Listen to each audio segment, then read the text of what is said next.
La Fondation Bodmer nous propose une exposition passionnante autour d'un sujet éminemment lié à nos contradictions humaines, guerre et paix.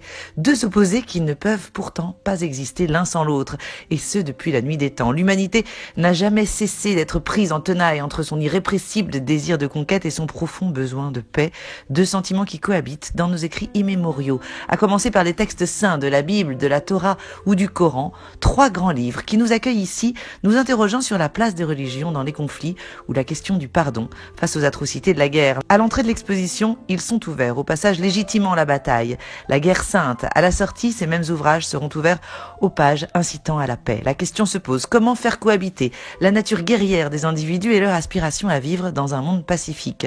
Entre rêves de gloire, propagande et stratagèmes en tout genre, la guerre fait irréductiblement partie de notre humanité. Mais d'où viennent les guerres? Comment passe-t-on du chaos à la paix? La Fondation Bodmer nous propose une impressionnante réflexion sur ces questions existentielles à la lumière des plus grands écrits de l'histoire, nous démontrant qu'il s'agit d'un sujet bien moins manichéen qu'il n'y paraît, bien plus complexe qu'un dilemme entre le bien et le mal. Plus que des chefs-d'œuvre, nous parcourons ici une fabuleuse histoire de l'humanité, dans tout ce qu'elle a de contradictoire, de meurtrier et heureusement parfois de magnifique. Nous passons du plus vieux traité de paix connu au monde, gravé sur un clou d'argile de près de 4500 ans, à une édition originale de Mein Kampf dédicacée par Adolf Hitler. On retiendra notamment les feuillets du manuscrit Guerre et paix de Léon Tolstoï, présenté pour la première fois en dehors de Russie, ce que personne n'aurait cru possible. Il a fallu 2 années pour préparer une exposition d'une telle envergure, réunissant des documents extraordinaires, dont beaucoup prêtés par l'ONU ou la Croix-Rouge. Ici, guerre et paix ne nous apparaissent que comme des extrêmes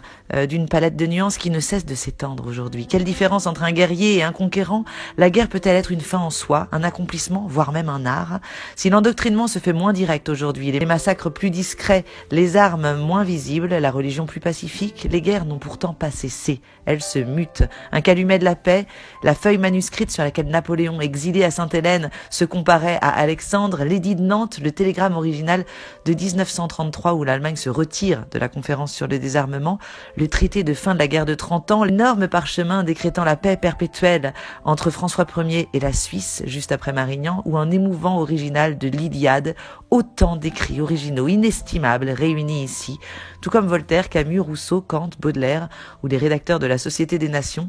Prenez part à votre tour à cette réflexion en participant au mur de questions participatives de l'exposition, ici, dans ce qui n'est autre que la plus belle collection privée d'écrits au monde, créée par Martin Bodmer pour justement devenir un puissant vecteur de paix.